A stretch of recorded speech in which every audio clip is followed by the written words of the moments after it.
insya Allah minggu depan terus naik nih, sampai bulan 11 karena teman-teman kita, saudara kita banyak yang mati satu. Cuman faktor karena terjadi faktor pemanasan global, ada hikmah juga ada derita. Hikmahnya mungkin saudari teman-teman kita jadi tahu efeknya pupuk kilat, dan teman-teman kita juga efeknya ada yang karena banyak yang sedih karena cabenya mati.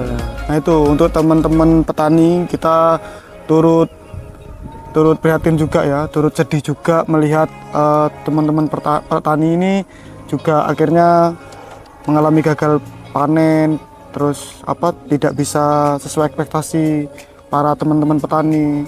Nah kita di sini ingin menawarkan nih solusi pupuk hormon kilat, karena Om Yuyit sendiri sebagai petani yang sudah melewati bermusim-musim ya, bermusim-musim sudah beberapa komoditas yang beliau tanam dan tetap konsisten pakai pupuk hormon kilat, dan akhirnya lihat hasilnya beliau. Seandainya ini yang 2 petak ini perform, mungkin lebih dari waktu itu pernah pas petian ke 8 itu tembus, kalau nggak salah Liga 78, kalau nggak 78 itu bisa 4,8, jadi 4 kintal 80 kilo. Itu modal pupuk hormon kilatnya berapa? Masih konsisten saya. Satu, berarti 1 botol kan, karena Om Yuyit kan sering kan satu lahan ini kan aplikasi 1 liter. 1 liter ya, masih konsisten tetap 1 liter untuk lahan setengah hektar. 10 hari sekali. 10 hari sekali. Pokoknya setelah petik kita spray. Spray lagi. Alhamdulillah buah juga nggak terjadi gelombang, juga masih halus. Masalah kemarin tak kasih videonya kan?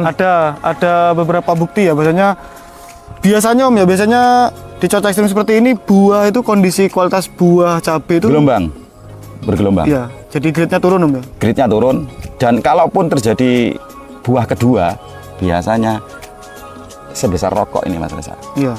Ori itu kelemahannya di sana. Jadi buah kedua ori itu udah bisa maksimal. Iya. Beda sama yang kaliber. Kalau kaliber 1, 2, 3 masih maksimal dia.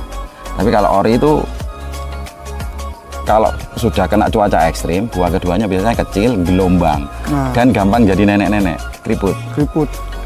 Tapi alhamdulillah ini panen kan, ini kan dari awal sampai sekarang ini ya tetap menurutku ya, karena aku sering kesini ya ngelewati cuaca ekstrim lah dari awal sampai sekarang. Iya, pernah dulu keserang trip hancur parah. Iya, keserang trip, keserang pitopora, masih kena gasak menegi cuaca ekstrim iki. Cuaca ekstrim, bayangin gak ada air, susah air. Kita nyiram juga susah Om ya. Susah. Dimasukin air dari sungai tambah mati. Ya itu. Karena terlalu masuknya air kan lambat, jadi terlalu banyak. Kita nggak bisa ngukur kebutuhan airnya, terlalu banyak. Akhirnya terjadi penguapan di dalam. Ya. Jadi di dalam itu panas, akhirnya mati. Nah alhamdulillah sekarang cabai-cabai punya Om Yuyit ini alhamdulillah sehat, tetap perform Om ya. Walaupun di musim-musim seperti ini ya, samping kanan kiri udah pada beralih ke nanam lainnya, karena ya tahu sendirilah bahaya kalau sekarang itu bagi petani cabai itu ya, kita juga sangat rawan sekali ya dilihat petani. Tantangannya petani itu satu sebenarnya kalau ingin harga bagus. Berani ya? Berani di cuaca ekstrim. Kalau sudah tidak berani di cuaca ekstrim ya gitu, itu sama dengan tomat kemarin hancur. Ya. Sekarang kita maksudnya mungkin besok ya. Kemarin 3 hari yang lalu saya nanam timun di cuaca ekstrim. Keren itu di belakang. Dengan suhu yang siang 40 derajat kita nanam timun. Gila. Gak boleh dicontoh ya, bagi teman-teman yang maksudnya yang belum tahu rahasianya itu jangan dicontoh, karena kalau tahu-tahu kalian nanam ya segitu akibatnya bisa mati karena cuaca ekstrim kan. Tapi karena Om Yuyit ini sudah punya pengalaman, sudah punya cara sendiri Om ya untuk melewati cuaca ekstrim itu. Ada ilmunya tersendiri. Ada ilmunya kan, ada ilmunya tersendiri. Ada penanganannya itu memang beda. Nah, kalau pada saat kita cuacanya enak, mau nanam ibaratkan dilemparkan hidup. Iya. Tapi pada saat di cuaca ekstrim kita nantang cuaca kan. Iya. Bukan kita berarti nantang pusat loh, enggak loh ya, nantang cuaca. Jadi gimana caranya tanaman itu bisa hidup di cuaca yang ekstrim. Nah, insya Allah harganya nanti juga ekstrim. Ya karena seperti dulu itu Mas Bowo.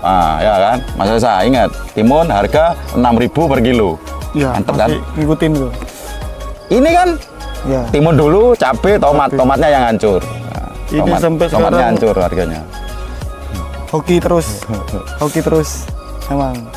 Om Yud, mungkin ada pesan-pesan buat petani yang lagi terdampak cuaca ekstrim, mungkin biar seperti Om Yud bisa perform seperti ini. Kalau cuaca ekstrim itu usahakan disiram pagi sampai jam 9, maksimal jam 10 berhenti. Untuk saudara kita yang punya cabai, nggak perlu kita airi dari bawah, dari sungai. Jangan diairi dari sungai biar nggak mati. Cukup siram pagi sampai jam 10 berhenti. Dan sore harinya mulai jam 3 sampai jam 5 atau sampai jam 6 nggak apa-apa. Ya.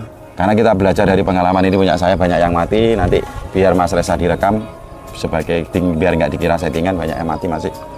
Alhamdulillah, tapi yang sisanya yang hidup pulih, insya Allah perform lagi. Ya. Masih banyak yang perform daripada yang mati. Alhamdulillah masih banyak rezekinya Mas Resa. Dan jangan lupa ini mungkin petani ini jangan lupa untuk semua petani walaupun ekstrim tetap bersyukur. Dan mungkin saudara-saudara petani belum tahu ini kasih tahu. Jangan lupa di cuaca ekstrim jangan telat untuk spray pakai pupuk kilat. Bukan pupuk ya, hormon kilat, pupuk hormon kilat. Rutinkan minimal 1 minggu sekali. Insya Allah tanaman kita akan lebih perform, lebih terjaga dari penyakit, dan buahnya juga bisa maksimal. Wah, mantap. Pupuk kilat lebih cepat, itu baik.